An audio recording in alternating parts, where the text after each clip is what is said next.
there was this massive amount of fear that was bubbling up inside of myself. Like, who the fuck am I to like be teaching this to like a PhD psychologist? Like, they're just gonna rip me to shreds.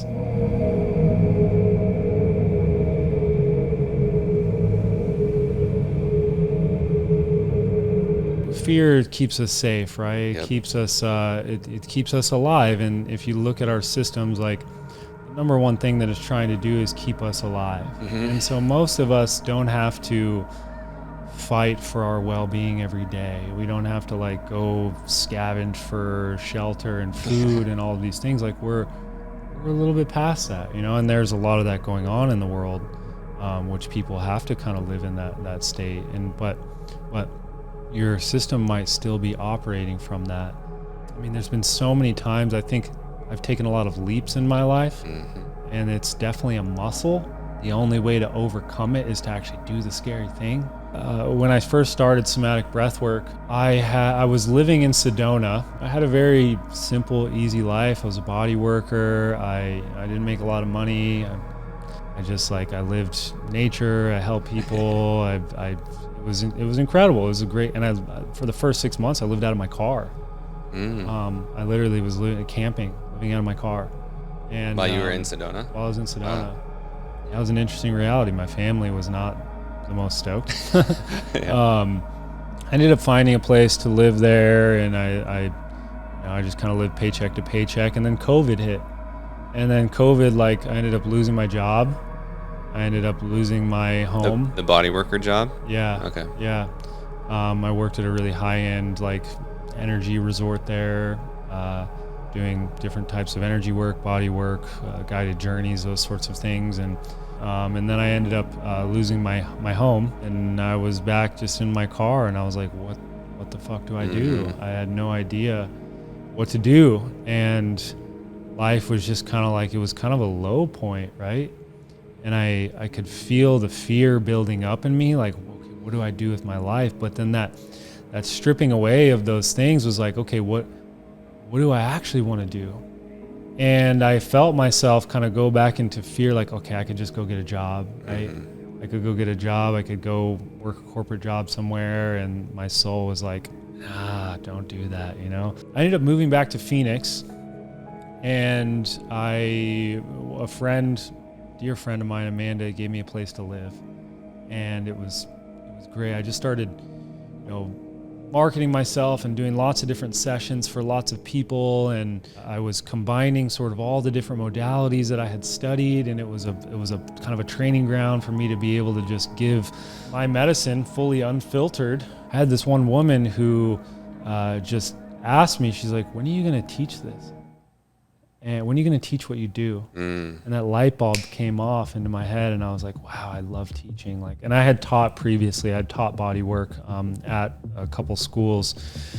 But so I just went in a hole for like 3 months and just birthed this like curriculum, birthed this process, this diagram, this model of what is somatic breath work.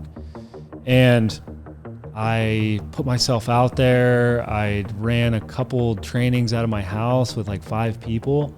I had 5 people that were interested. So I just taught out of my house, and I did a couple rounds of that.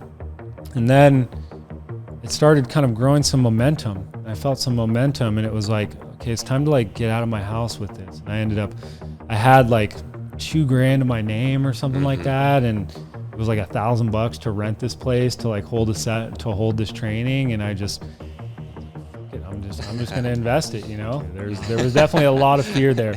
But what happened was that first session I did outside of my house, I ended up having a PhD psychologist sign up for it.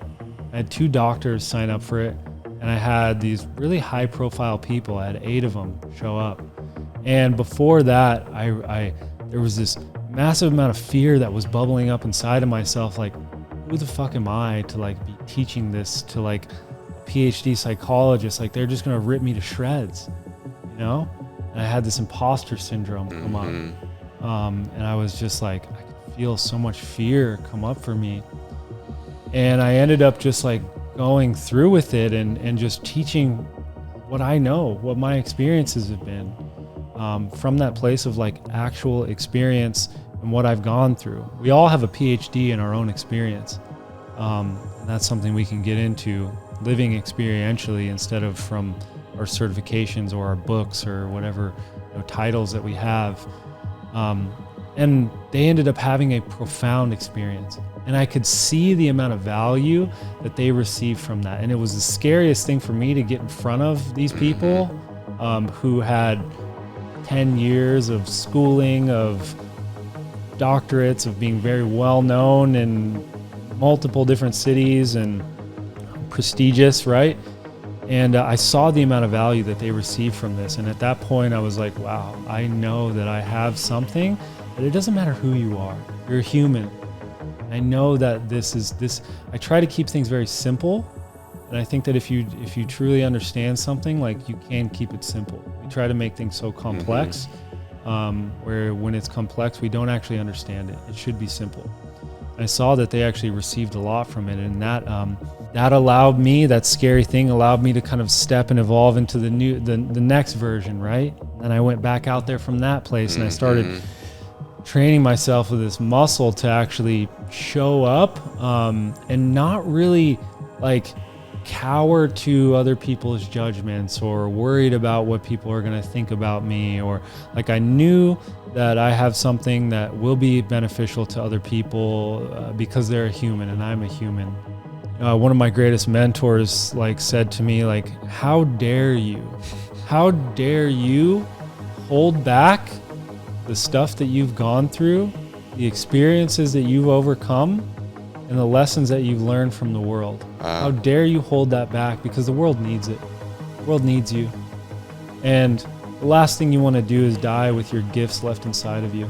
If you found this of value, if you found this helpful, leave me a comment below, hit the like, hit the subscribe, and I'll see you in the next video.